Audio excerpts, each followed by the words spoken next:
लाठीचार्ज की गई है।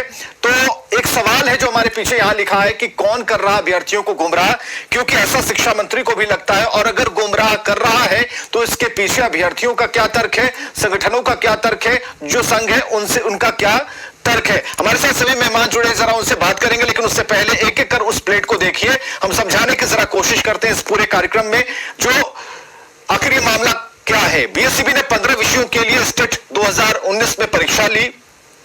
12 विषयों का रिजल्ट 12 मार्च 2021 को जारी कर दिया गया।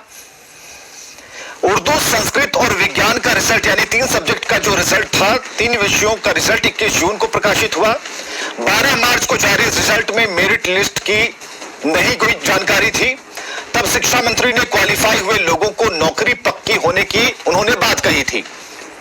तो ये है पूरा मामला। इसके बाद आगे की कहानी क्या होती है ये हम आपको बताते हैं। पूरे मामले को समझने के बाद कि कैसे और कब हुई स्टेट की परीक्षा ये हम आपको बता रहे हैं।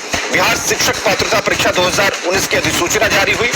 स्टेट परीक्षा 28 जनवरी 2020 को आयोजित की गई।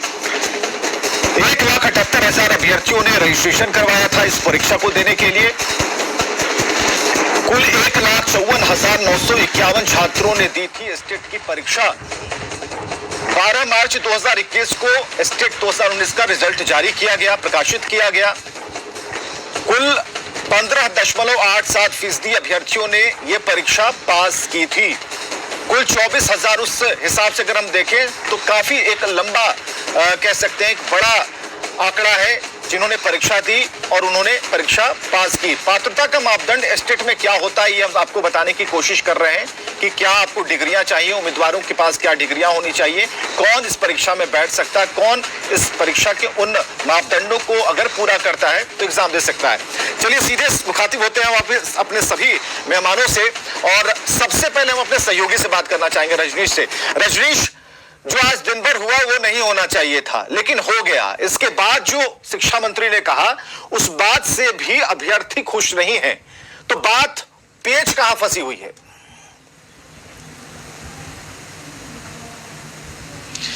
विवेक, देखिए काफी महत्वपूर्ण चीजें हैं क्योंकि एसटीईटी परीक्षा 2011 में जिस पैटर्न पर ली गई थी उस पैटर्न से काफी कुछ बदलाव इसमें दिख रहा है 2019 की परीक्षा में। नतीजा ये हुआ है कि जो असमंजस की हालत है, आज शिक्षा विभाग हो, बिहार विद्यालय परीक्षा समिति हो या बेल्ट्रॉन हो, कहीं न कहीं एक की जिम्मेवारी बनती है और दूसरे की जिम्मेवारी भी बनती है, लेकिन यहाँ पर जो चेन रिएक्शन है उसमें सामंजस्य देखने को नहीं मिला। नतीजा जो अभ्यर्थी है सड़क पर है, लाठीचार्ज हुई। बता दें आपको पॉइंट वाइज हम सबसे पहले कि आखिर मेरिट लिस्ट जारी करने की नौबत क्यों आई। जब 12 मार्च 2021 को जब पहले रिजल्ट जारी होता है 12 विषय का, और जब उस रिजल्ट में मेरिट लिस्ट का जिक्र नहीं होता है, तकरीबन 24,000 स्टूडेंट उसमें सफल होते हैं।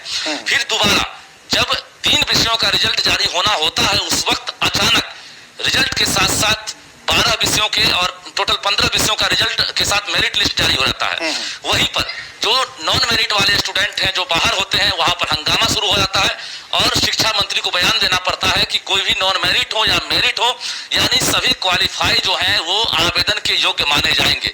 बावजूद जब बिहार विद्यालय परीक्षा समिति ने इसको लेकर कोई सर्कुलर नया जारी नहीं किया आफ्टर मेरिट लिस्ट, उसके बाद जो मौखिक तौर पर जो शिक्षा मंत्री लगातार कह रहे हैं कि हम बहाल करेंगे, सभी योग्य हैं, लेकिन अब स्टूडेंट सड़क पर इसलिए हैं क्योंकि 37,540 जो पोस्ट है 7वें चरण में उन पदों पर बहाली होनी है, जिसको लेकर अब तैयारियां शुरू हो गई है।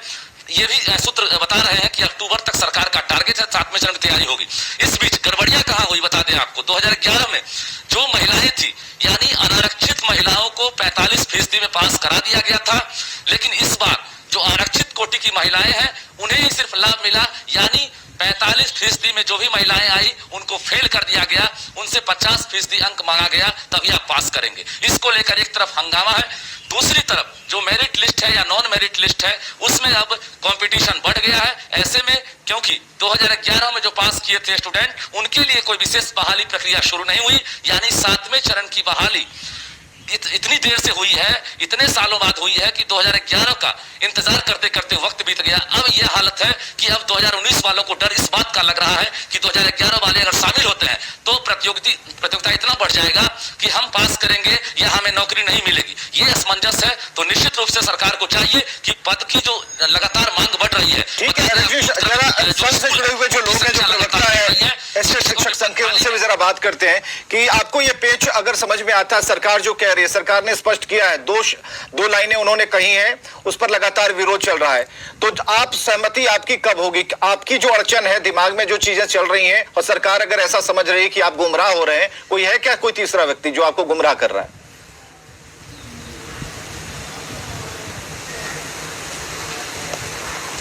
आशीष कुमार जी। हाँ जी सर, एक बार आप